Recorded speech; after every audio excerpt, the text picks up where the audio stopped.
Alright, first time. Okay, first time doing the transmission fluid replacement for this 2013 Lexus CT 200 hybrid.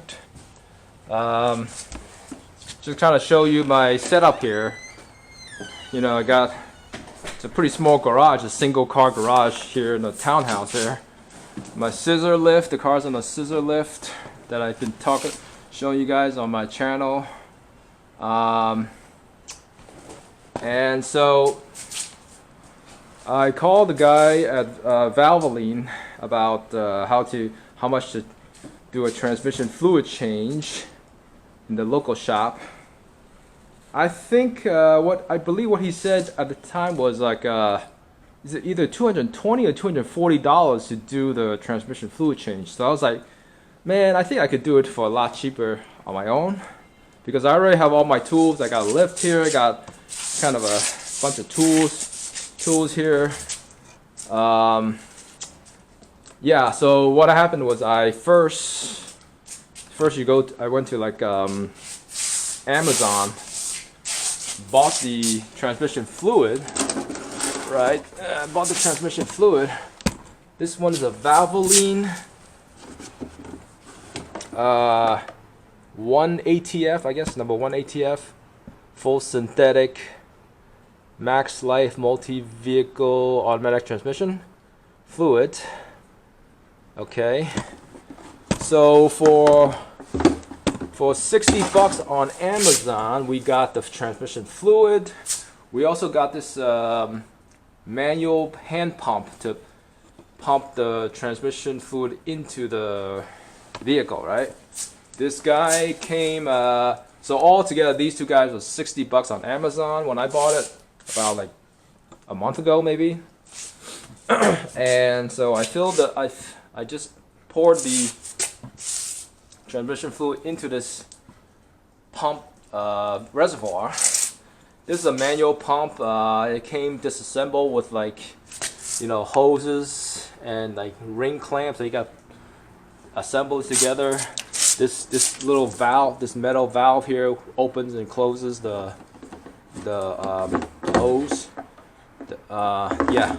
So you're supposed to pump it and give it some pressure, and then release the valve, and you keep pumping it, and it should go through this what do you call it? Exit outlet. Yeah. So $60 for the pump. And this guy, they actually gave me this like a rear, I guess this is for like a gear oil, right? For like a rear differential 75W90 rear differential gear oil. But I think I want to Google search, and they say on the Lexus CT they do not have a rear differential because it's a front wheel drive. So okay, well, you know, we got some extra stuff. So including the gear oil, rear differential gear oil was $60, you know. So yeah, I got the drain plug off, and it's been draining fluid. This is the black transmission fluid that's drained out so far.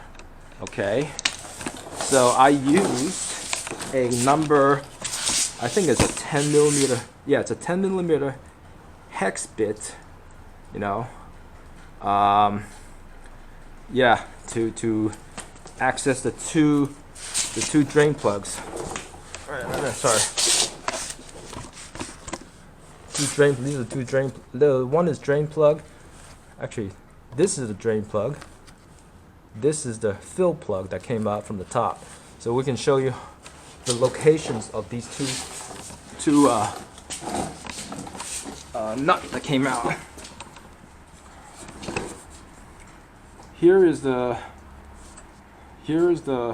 drain plug location that drained out, and then here, up at the top here, next to the, I guess this is called a, I don't know, axle boot, whatever. This is the fill plug. So they've all the YouTubers say try to get your fill plug out first before you open the drain plug, which is down here, right? And yeah, that thing was a real pain in the butt to get out because it was so tight. I had to, you know, I had to use like a torch to heat up that thing before I could. I use like a, what do you call it, one of those like a lighter, kitchen lighters to heat that thing up because I didn't really have a torch, so I just used one of those heat lighters and then heat that thing up for like 5 minutes, and it finally cracked open.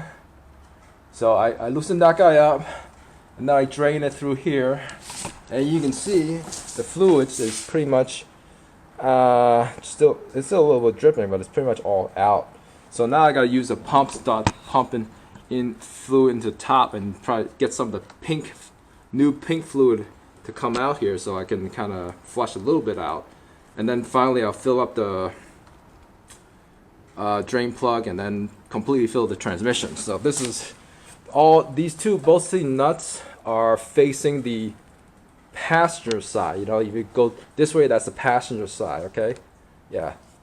Drain plug, fill plug. Fill plug's in the dark area. It's kind of hard to see, I suppose, but yeah, you can. I'm trying to point to it right now. Yeah, right there. Fill hole right there. Yeah. Okay, but so I did give you an idea. You know, this is where the engine oil filter is. This is where the oil pan for the drain plug for the engine oil. And I think this is the oil pan, right? Yeah, for the engine. So yeah. Oh, is it? I'm not even sure. Is that engine? So I guess this is where this is part of the engine. This is the transmission box that is connected to. I'm not really sure, but anyways, I'm pretty sure this is a engine oil drain plug, and that was the engine oil filter that I've changed myself before too. So yeah, so it's drained out, and I'm gonna have to progress to the next step to finish this, because it's about 1 p.m. here in Maryland, and we gotta finish this before the daylight goes away. So catch you later.